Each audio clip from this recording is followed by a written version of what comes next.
Let's talk about an orchestral climax and how to build into the climax and how to get out of the climax. Well, let's jump right in.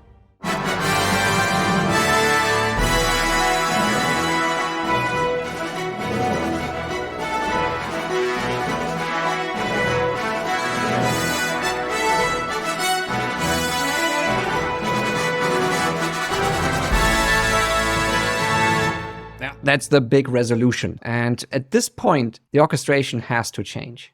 It really has to.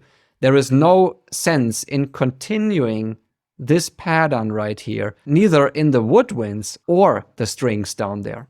Every section is doing something different. The strings, actually, that's the classic Hollywood orchestration. Let them play one line all in unison. And you have to do this if you want to hear this line. You could have actually put the cellos also on the violas right here.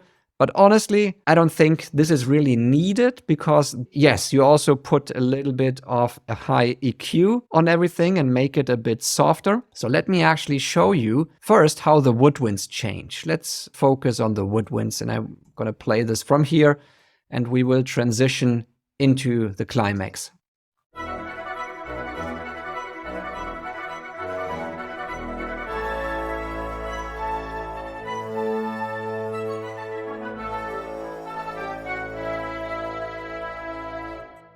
So the whole rhythmic energy, obviously, now is being released completely. We run into a lot of whole notes, the complete opposite of what happened before. The same is true in the brass. We had a lot of rhythmic figuration right here, and now this is all released. Interestingly enough, let's go to the strings because they feature this line right here. This is the strings section.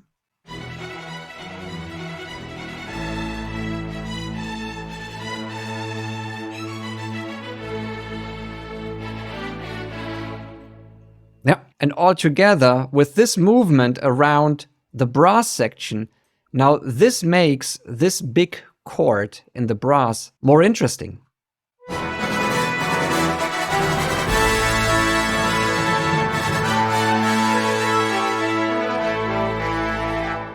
What you hear is actually the line in the horns. But when they get to this point right here, this is the moment where they are really powerful. Flutes over French horns are always elegant. That's always a fantastic combination. Let me first play the French horns on their own.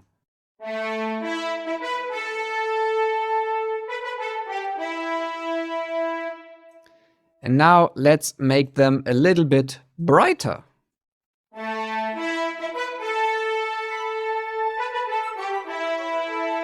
Yeah, here they are doing something different already. So that is all more or less brightening the horns, especially in that register. So here we go.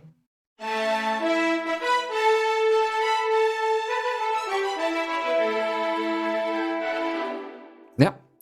And these things right here, they are just breaking up the chord, running into chord tones with a little bit of DPTs. And this is all coming from position change, right? So that is why we are dwelling quite a bit in some of the lessons on position change. And TC is a big lover of position change. And this is not a joke. He starts with just position changing his musical idea. And he puts stuff through root cycles or chord progressions using position changes and move into different registers so that he get inspired. You can always connect those position changes later with DPTs or line movement, whatever. And in the end, it might look like a line which is not based on position change anymore. But guess what? Originally, in almost every case, it was, since that's the easy way to get there. You don't have to change your harmonic structure. Just move your position changes around and then connect the line. And that is way quicker than figuring out what you want to do. So let's see how we can bring down the energy after the climax again.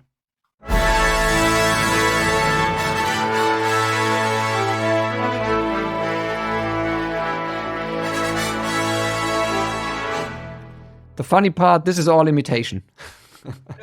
So that is exactly what Mark did right here. And it's a good way to bring down the energy. You just imitate your line in different registers using different instruments. This always works. This is like clearing the way for another section to come in. which happens right here with the trumpets and the trombones. I hope that you liked the content, and if so, please point a friend of yours to the Meta YouTube channel and let him also discover the value and all the benefits for composers that we offer on this channel. That would be awesome, and it would mean the world to me. Well, that was Frank. Have a wonderful day, and we will surely meet in one of the next videos. Bye.